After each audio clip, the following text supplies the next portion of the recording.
आज के इस वीडियो में हम सुप्रीम कोर्ट के बारे में डिस्कस करने वाले हैं। सबसे ज्यादा अगर इंटरेस्टिंग है सिविक्स में कोई चीज तो जुडिशियरी है। मेरे बात मान जाओ यार, समझाने वाला हूं इस तरीके से। चलिए सुप्रीम कोर्ट की बात करते हैं। पहले थोड़ा सा जुडिशियरी के बारे में बात कर लेते हैं। तो जुडिशियरी करता क्या है? जस्टिस करता है यार, न्याय। हम सबको न्याय चाहिए। एक मूवी है जय भीम करके, वो मूवी बता रहा हूं यार, देख के मजा आ जाएगा, बस मजा ही आ जाएगा। चलिए, जुडिशरी का काम क्या होता है? To interpret constitution. इंटरप्रेट का अर्थ है कि कॉन्स्टिट्यूशन का निगरानी करना, कि कॉन्स्टिट्यूशन के नियमों को का कोई उल्लंघन तो नहीं कर रहा। That is the main responsibility of supreme court, to interpret constitution. अच्छा, ये मैंने गलत पॉइंट लिख दिया, ये मैंने सुप्रीम कोर्ट का पॉइंट लिख दिया था। चलिए इसे बाद में देखेंगे। जो जुडिशरी है, judiciary has a single integrated system. हमारे इंडिया का जुडिशियरी सिंगल इंटीग्रेटेड जुडिशियरी है। सिंगल इंटीग्रेटेड जुडिशियरी पर सवाल मस्त बनते हैं, बता रहा हूं। बार बार प्रीवियस ईयर में ये पूछा गया है, ध्यान रखना। मैं बताता हूं क्या है सिंगल इंटीग्रेटेड जुडिशियरी। इसका एक ही मीनिंग नहीं है, कई मीनिंग है। सबसे पहला मीनिंग है कि हमारा जो जुडिशियरी है वो एक पर्टिकुलर हायरार्की में है। हमारा जो जुडिशियरी है वो पर्टिकुलरली एक हायरार्की में है। हायरार्की का मतलब ये होता है कि लोअर, जैसे कि स्मॉल लेवल से लेकर ऊपर लेवल तक इस तरीके से बटा हुआ है। कि सबसे नीचे होता है सबऑर्डिनेट कोर्ट, ठीक है, सबऑर्डिनेट कोर्ट। उसके ऊपर होता है हाई कोर्ट, उसके ऊपर होता है सुप्रीम कोर्ट। समझ रहे हो ना? Supreme court head of judiciary है, ये अलग बात हो गई। लेकिन हायरार्की का मतलब लोअर लेवल से ऊपर लेवल में जो एक सीक्वेंस है उसे हम कहते हैं। और हमारे इंडिया का जुडिशियरी सिंगल इंटीग्रेटेड है, यानी एक पर्टिकुलर हायरार्की में है, पहला पॉइंट। और दूसरा पॉइंट इंटीग्रेटर है। इंटीग्रेटेड का मतलब ना ही उसे लेजिस्लेटिव से कोई मतलब है, ना ही उसे एग्जीक्यूटिव से कोई मतलब है। इट कैन डू, ये लेजिस्लेटिव और एग्जीक्यूटिव को कहता है माइंड योर ओन बिजनेस। समझ लेना यार। अगर पूछोगे ना कि किसके पास ऐसा पावर है कि वो प्रधानमंत्री से भी ना डरे, तो मैं कहूंगा सुप्रीम कोर्ट के लॉयर के पास। वो किसी को समझते ही नहीं, बाकी जजेस के, बाकी कोर्ट के लॉयर नहीं, सुप्रीम कोर्ट के लॉयर के पास कौन मंत्री, कौन ब्यूरोक्रेट, कोई फर्क नहीं पड़ता। DIG Bareilly, let him go, I don't care, ये वाला एटीट्यूड होता है उनके पास। चलिए ये वाला अगली बात होगी। तो सिंपल सा मतलब आपको समझ में आ गया होगा सिंगल इंटीग्रेटेड जुडिशरी का। अब हम बात करते हैं सुप्रीम कोर्ट का। बड़ा इंटरेस्टिंग है यार, मजा आ रहा है मुझे पढ़ाने में।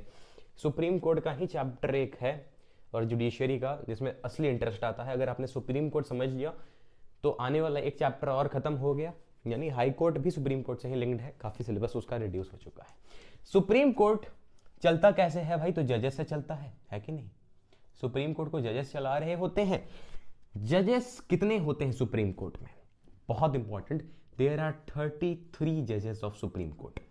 देयर आर 33 जजेस इन सुप्रीम कोर्ट, और इन 33 में चीफ जस्टिस ऑफ इंडिया भी है। कौन है भाई? इंक्लूडिंग, यहां पे मैं लिख रहा हूं, including chief justice of India. ये चीफ जस्टिस ऑफ इंडिया कौन है? चीफ जस्टिस ऑफ इंडिया अगर बात करें तो हाईएस्ट, मतलब अगर जिसके पास पावर है जजेस में, हाईएस्ट जिसके पास पावर है जजेस में, वो है चीफ जस्टिस ऑफ इंडिया। अगर आपको पता हो तो बहुत बढ़िया बात है, वैसे मैं बता दे रहा हूं। अगर आप आईएएस बन रहे हैं तो उसमें हाईएस्ट पावर जैसे कैबिनेट सेक्रेटरी के पास होता है, उसी तरीके से अगर आप सुप्रीम कोर्ट के जज हैं या फिर जज हैं तो उसमें highest power chief justice of India के पास हो रहा होता है। कितने जजेस होते हैं? 33 जजेस होते हैं। अब बात करते हैं कि इन्हें अपॉइंट कौन करता है। हु अपॉइंट्स द जजेस ऑफ सुप्रीम कोर्ट? चलिए, सबसे पहली बात, प्रेसिडेंट अपॉइंट करता है। हाँ जी, प्रेसिडेंट अपॉइंट करता है, लेकिन प्रेसिडेंट खुद से कोई काम नहीं करेगा। प्रेसिडेंट को कोई एडवाइस करेगा with the consultation, with the, आपको मैं पॉइंट बता रहा हूं, इसी तरीके से एग्जाम में लिख दोगे, मजा आ जाएगा। With the consultation of council of ministers. President appoint करता है, काउंसिल ऑफ मिनिस्टर्स का कंसल्टेशन लेता है, with the consultation of chief justice of India, with the consultation of other senior जजेस। थोड़ा सा बड़ा लग रहा है क्या? बड़ा आसान है यार। Chief justice of India highest authority है जजेस में, तो इसका कंसल्टेशन तो एक मतलब एकदम इंपॉर्टेंट। और चीफ जस्टिस इंडिया के बाद पहले के जो सुप्रीम कोर्ट के सीनियर जजेस हैं या हाई कोर्ट के जजेस हैं, सीनियर जजेस, उनके साथ भी कंसल्टेशन लेना पड़ेगा कि क्या ये सुप्रीम कोर्ट का जज बनने का हकदार रखता है। तो प्रेसिडेंट कहेंगे कि हाँ जी यार रखता है, तो चलिए साइन मार देते हैं, कदम कहानी। तो इस तरीके से अपॉइंटमेंट होती है सुप्रीम कोर्ट के जजेस की। अच्छा, बहुत बढ़िया। अब बात करते हैं कि अगर मुझे सुप्रीम कोर्ट का जज बनना है, then what are the qualifications that I have to pass. क्या क्वालिफिकेशन रहना चाहिए? पहली बात, हम सब भारतीय होने चाहिए। ही और she should be citizen of India, highest priority से दिया जाता है। अगर आप बात करेंगे, थोड़ा सा ऑफ टॉपिक में जा रहा हूं, अमेरिका में आपने देखा होगा या फिर ब्रिटेन में इंडिया के लोग बड़े बड़े हायर अथॉरिटी पे रखे हुए हैं, मतलब प्राइवेट कंपनी की बात कर रहा हूं, लेकिन इंडिया कभी भी किसी बाहर के बंदों को या फिर किसी को भी एक्सेप्ट नहीं करता है हायर अथॉरिटी में, क्योंकि भारत ने भाई पहले ही एक्सेप्ट कर रखा था, जिसके चलते बहुत बड़ी गलती हो गई थी। उस चलते अब एक्सेप्ट ही नहीं करता है किसी और देश के रूलर्स को। अच्छा, अब बात करते हैं कि क्वालिफिकेशंस क्या हैं। तो पहली बात, सिटीजन ऑफ इंडिया होना चाहिए। दूसरी बात, ये और में आएगा, या तो ही should be, she he should be जज of high court for at least 5 years। समझ रहे हो ना? हाई कोर्ट का जज उसे एटलीस्ट 5 साल का होना चाहिए। अगर ये नहीं है तो, और हाई कोर्ट का एडवोकेट यानी नॉर्मल लॉयर एटलीस्ट उसे 10 साल के लिए होना चाहिए। देन ही और she is qualified to be the जज ऑफ सुप्रीम कोर्ट। ये बात क्लियर हो गया। या तो उसे हाई कोर्ट का जज होना चाहिए 5 साल के लिए, या तो उसे हाई कोर्ट का एडवोकेट होना चाहिए 5 साल के लिए, या तो he can be a distinguished jurist.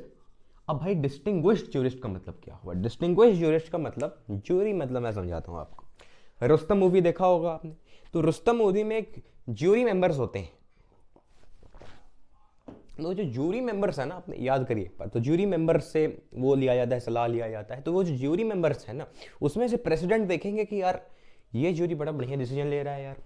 तो अगर किसी ज्यूरी मेंबर, कोई ज्यूरिस्ट प्रेसिडेंट को बढ़िया लग गया, then with the president's advice he और she can be appointed as the supreme court जज। तो उसमें भी कई चीजें हैं, बस इतना ही हमें समझना था क्वालिफिकेशन। चलिए, अब भाई अगर हमने क्वालिफिकेशन कर दिया, तो जिस तरीके से हम हर चीज में इम्पीचमेंट देखते हैं, तो क्या इसमें भी सॉरी इम्पीचमेंट हो सकता है क्या? तो जी एक बात बताऊं, जिसने खुद के हाथों के कलम के पावर से कोई पद हासिल किया है, उसे उस पद से हटाना बहुत मुश्किल है, और जिसने जनता को बेवकूफ बनाकर कोई पद हासिल किया है, उसे हटाना बड़ा आसान है। ये देश का हमारा बहुत मस्त संविधान है। इंपीचमेंट ऑफ द जजेस of supreme court is not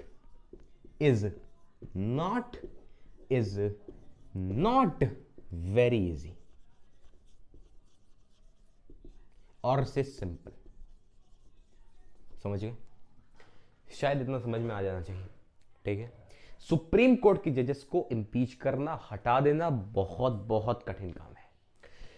सबसे पहली बात, एक सिंपल मेजॉरिटी चाहिए आपको। दोनों हाउसेस में सिंपल मेजॉरिटी चाहिए। और सिंपल मेजॉरिटी का मतलब क्या होता है? मान लीजिए 550 मेंबर्स हैं, सिंपल बता रहा हूं, इसका सिंपल मेजॉरिटी का मतलब हुआ डिवाइडेड बाय 2, इसका हाफ। समझ रहे हो?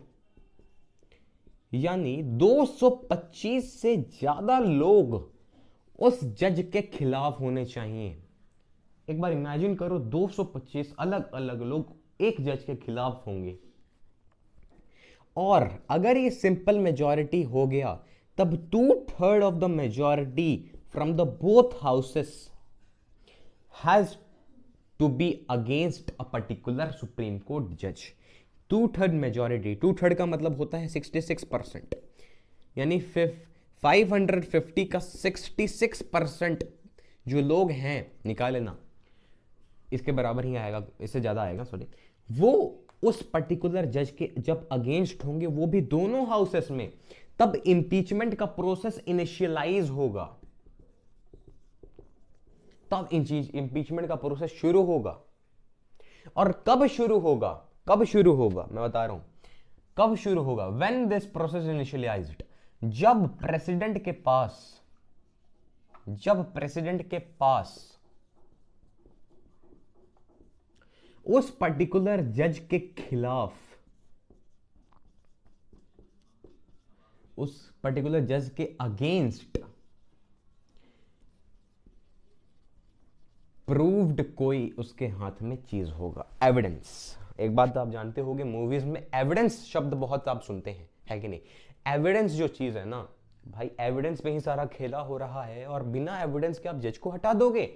एक सख्त अगर प्रूफ है, ये जो प्रूव्ड वर्ड है ना, बड़ा इंपॉर्टेंट हो जाता है, तभी आप किसी जज को हटा सकते हो। वैसे एक ट्विस्ट दूं, एक कहानी में ट्विस्ट दूं, ये आपके सिलेबस में नहीं है दुख हो गया ना, चलिए कोई बात नहीं, समझना बड़ा इंटरेस्टिंग था, मतलब सिलेबस बुक में है लेकिन सिलेबस में नहीं है। चलिए गाली मत दीजिएगा यार, चलिए आगे बढ़ते हैं। अब हम आगे बढ़ते हैं एक इंपॉर्टेंट चीज पे, फंक्शंस ऑफ सुप्रीम कोर्ट पे हम बढ़ते हैं। अब सुप्रीम कोर्ट के फंक्शंस देखेंगे कि सुप्रीम कोर्ट का क्या ऐसा फंक्शन है कि सुप्रीम कोर्ट क्या क्या ऐसी चीजें कर लेता है। तो वैसे तो हमें पता है कि सुप्रीम कोर्ट क्या करता है, न्याय देता है, लेकिन उसे फंक्शंस जानने बड़े जरूरी हैं। एक बार देख लो, वीडियो चल रहा है तो इसमें कुछ पॉइंट के अनुसार हम चलेंगे फंक्शंस में। फंक्शंस ऑफ सुप्रीम कोर्ट,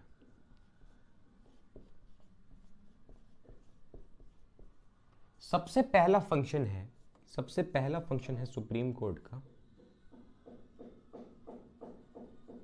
सबसे पहला फंक्शन है ओरिजिनल ज्यूरिसडिक्शन। थोड़ा सा ये सब जो मैं पॉइंट बोलूंगा ना, original jurisdiction, appellate jurisdiction, advisory function, judicial review, थोड़ा सा स्टार्टिंग में अटपटांग लगेगा, लेकिन समझाऊंगा इस तरीके से कि समझ में आ जाना चाहिए, मेरा प्रयास बहुत रहेगा। ओरिजिनल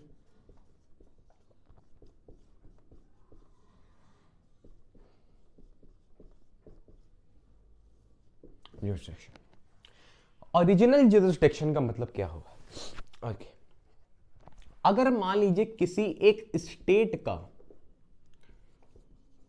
यूनियन गवर्नमेंट के खिलाफ युद्ध हो गया, या किसी एक स्टेट से किसी और स्टेट के साथ युद्ध हो गया, या किसी एक यूनियन टेरिटरी का किसी और स्टेट के साथ युद्ध हो गया, तब जो केस है सुप्रीम कोर्ट के पास जाता है। समझ में आ रहा है। तो ओरिजिनल ज्यूरिसडिक्शन, बड़े महत्वपूर्ण जो टॉपिक्स होते हैं उसके ऊपर ज्यूरिसडिक्शन करना सुप्रीम कोर्ट का पावर होता है।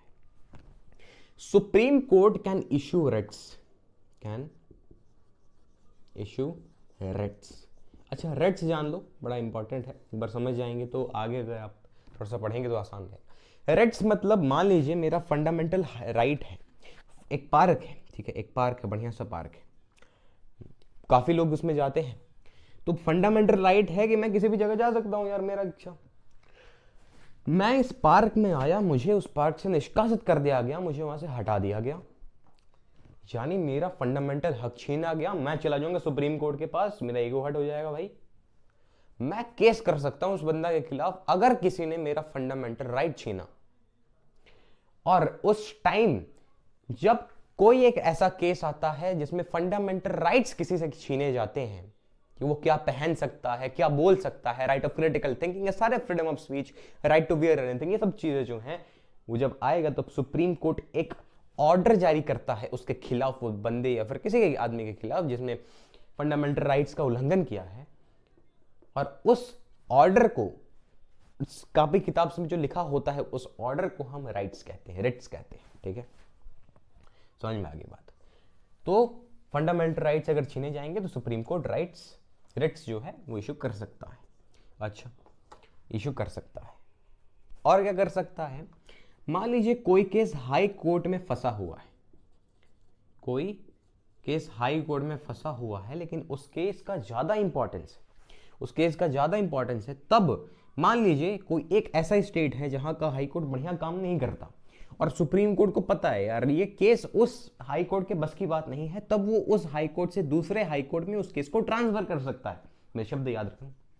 या तो अगर वो केस कोई क्रिमिनल केस है, कोई क्रिमिनल केस है और वो व्यक्ति पे, उस व्यक्ति पे बहुत खतरनाक क्राइम का केस लगाया गया है, तो वो व्यक्ति सुप्रीम कोर्ट जा सकता है। अपने मूवीज में देखा गया होगा कि मैं हाई कोर्ट जाऊंगा, हाई कोर्ट में नहीं बात सुनी जाएगी तो सुप्रीम कोर्ट जाऊंगा, तो भाई वो सुप्रीम कोर्ट सच में जा सकता है।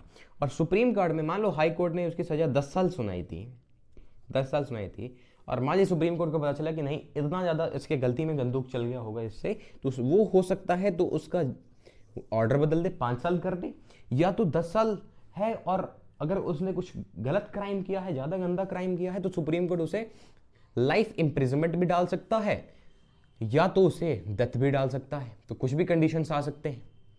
तो ये भी पावर होता है सुप्रीम कोर्ट के पास to transfer the cases from one court to other. ये आप लिख देना। तो ये हो गए ओरिजिनल ज्यूरिसडिक्शन के पॉइंट्स, ये हो गए ओरिजिनल ज्यूरिसडिक्शन के पॉइंट। अब आते हैं दूसरे फंक्शंस में जो है एपिलिएट ज्यूरिसडिक्शन। 10 सेकंड आप स्किप कर सकते हैं, मैं मिटाने ही वाला हूं बस। अच्छा, एपिलिएट ज्यूरिसडिक्शन।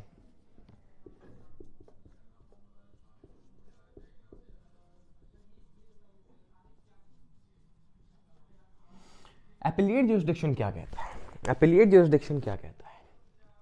अपील, यहां पे एक वर्ड दिख रहा है आपको, अपील। अपील एक वर्ड दिख रहा है, स्पेलिंग मुझे अपील का वो इतना ध्यान नहीं है। Supreme court is the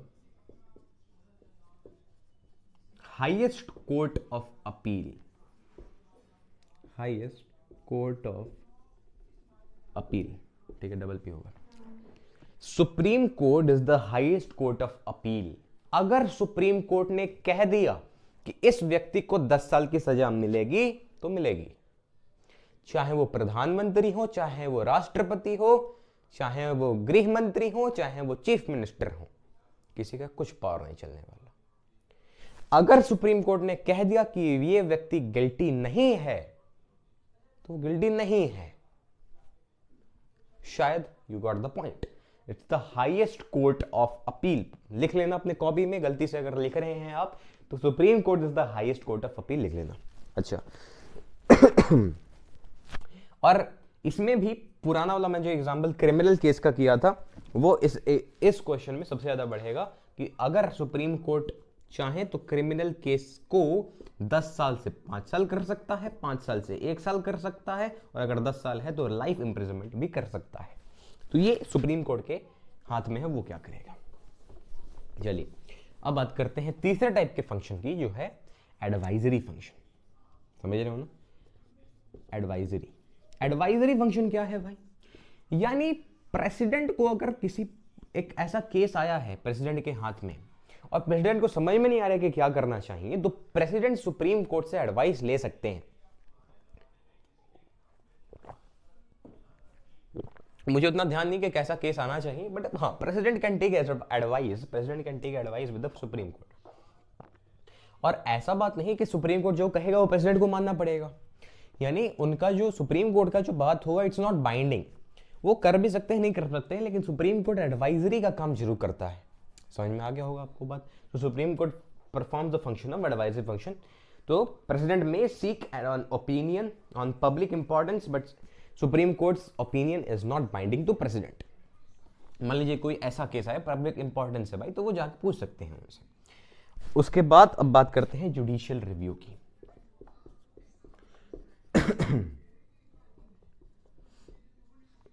judicial review मैंने बताया है supreme court is the highest court of justice. अगर कोई कहेगा डिस्क्राइब सुप्रीम कोर्ट, डायरेक्ट लिखना supreme court is the highest court of justice, judiciary. ठीक है, इसकी is the highest court of appeal. इसने जो कह दिया वो कह दिया। सुप्रीम कोर्ट मैंने बताया था इंटरप्रेट्स कॉन्स्टिट्यूशन, बार बार वही बात मैं नहीं लिखूंगा, लेकिन अगर अब बताओ, अब यहां पे कुछ एक पॉइंट आया नल एंड वॉइड का, एक पॉइंट आया नल एंड वॉइड का। क्या आया? नल एंड वॉइड, जिसके ऊपर सवाल उठते हैं जिसके ऊपर हर साल 1, 2, 3 मार्क्स के सवाल उठते हैं। नल एंड वॉइड को आप अल्ट्रा वायर्स भी कह सकते हो, नल एंड वॉइड को आप अल्ट्रा वायर्स भी कह सकते हो, अल्ट्रा वायर्स, ठीक है। क्या चीज है, मान लीजिए कुछ ऐसा कानून है, कुछ ऐसा लॉ बनाया गया है लेजिस्लेचर द्वारा जो कि कॉन्स्टिट्यूशन के खिलाफ है, इट्स अगेंस्ट द कॉन्स्टिट्यूशन, और ऐसी चीज सुप्रीम कोर्ट को पता चल गई और उसने पब्लिक में कुछ गलती कर दी है यार, पब्लिक को वो सही नहीं लग रहा है, देन सुप्रीम कोर्ट उस पूरे लॉ को नल एंड वॉइड कर सकता है, यानी वो पूरा लॉ ही खारिज हो जाएगा, उसका अस्तित्व ही खत्म हो सकता है। इसे हम अल्ट्रा वायर्स भी बोलते हैं। अल्ट्रा समझ में आ रहा है ना, आप गेम खेलते होगे, अल्ट्रा लीजेंड्स समझ रहे हो, तो अल्ट्रा वायर्स मतलब पूरे लॉ को ही वो खत्म कर देगा एक ही बार में। ये है सुप्रीम कोर्ट का जुडिशियल रिव्यू में पावर। शायद आपको बात समझ में आई होगी, अगर वो चीज कॉन्स्टिट्यूशन के अगेंस्ट में हो तब।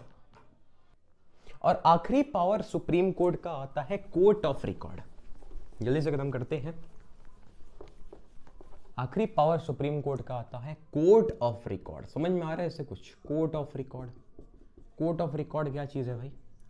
यानी कोर्ट में जो केसेस, कोई भी कोर्ट, सबऑर्डिनेट, हाई कोर्ट, जैसा भी court, district court, criminal court, civil court, कुछ ऐसा केस आया, कुछ ऐसा केस आया जिसका भाई उसके बस की बात नहीं है, तो भाई सुप्रीम कोर्ट के ऊपर जा सकता है। मैंने ये बात बताया था, अपीलेट जुरिसडिक्शन वाली बात। लेकिन अगर सुप्रीम कोर्ट ने ऐसे टाइप के केसेस को सॉल्व किए हैं, सुप्रीम कोर्ट ने ऐसे टाइप ऑफ केसेस को सॉल्व किए हैं, तो वो जो कोर्ट है हायरार्की में, वो लोअर लोअर लेवल का जो कोर्ट होगा, उस कोर्ट में ये जो केस आया होगा वो सुप्रीम कोर्ट के अनुसार चल सकता है, जैसा सुप्रीम कोर्ट ने किया है।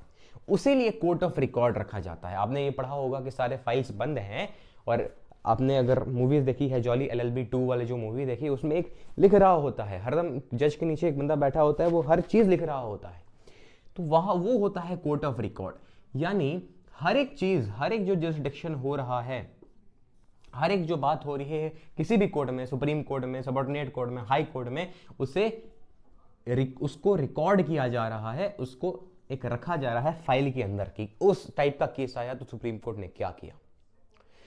कोर्ट ऑफ रिकॉर्ड का एक और पावर होता है कि अगर किसी ने अटेम्प्ट ऑफ कोर्ट किया, बात जानना, अटेम्प्ट टू कोर्ट, अच्छा मैं जान लेता हूं, अगर किसी ने अगर किसी ने कॉन्टेम्प्ट ऑफ कोर्ट किया, तब सुप्रीम कोर्ट के पास पूरा पावर है उस व्यक्ति को पनिश करने के लिए। कंटेम्प्ट ऑफ कोर्ट बड़ा इंपॉर्टेंट है, आपके एग्जाम पर्सपेक्टिव से समझाता हूं कैसे। मान लीजिए कोई केस आया, अपने भाई मूवीज से तो बहुत ज्यादा ज्ञान बढ़ जाता है, तो यहां बंदा खड़ा होता है मान लीजिए वो क्रिमिनल है, मान लीजिए उस क्रिमिनल ने कुछ गलत करना चाहा, जज के साथ मिसबिहेवियर किया, एडवोकेट के साथ मिसबिहेवियर किया, कुछ मारप पीटी कर ली, गलत गाली गलौज कर दी, तब कंटेम्प्ट ऑफ कोर्ट उसे कहा जाता है। यानी कोर्ट ने उसके गलत व्यवहार किया, then supreme court the power to punish him, खत्म कर सकता है वहीं पे उस व्यक्ति को। ये होता है contempt of court of record का पावर। पहला पावर आपको समझ में आ गया कि सुप्रीम कोर्ट ये हर एक बात रिकॉर्ड की जाती है, वैसे तो हर एक कोर्ट की बात रिकॉर्ड की जाती है, और कोई भी केस अगर किसी कोर्ट और में आ रहा है तो वो सुप्रीम कोर्ट के हिसाब से चल सकता है। ये कहता है कोर्ट ऑफ रिकॉर्ड। अच्छा, लास्ट में बस यही कहना चाहूंगा कि supreme court is guardian of constitution. समझ गए? सो हमने कंप्लीट किया सुप्रीम कोर्ट का चैप्टर। उसके बाद हम आखिरी चैप्टर में अपने आएंगे हाई कोर्ट और subordinate court. Hope so you like this session, और अगर आपको अच्छा लगा होगा तो लाइक कर भी सकते हैं, ना अच्छा लगा हो तो डिसलाइक कर दीजिए, बहुत अच्छा लगा हो तो सब्सक्राइब कर दीजिए, और एकदम बेकार लगा हो तो अनसब्सक्राइब कर दीजिए, जैसी आपकी इच्छा। कोई क्या कहते हैं, दबाव नहीं है। तब तक के लिए जय हिंद जय भारत, फिर से मिलते हैं।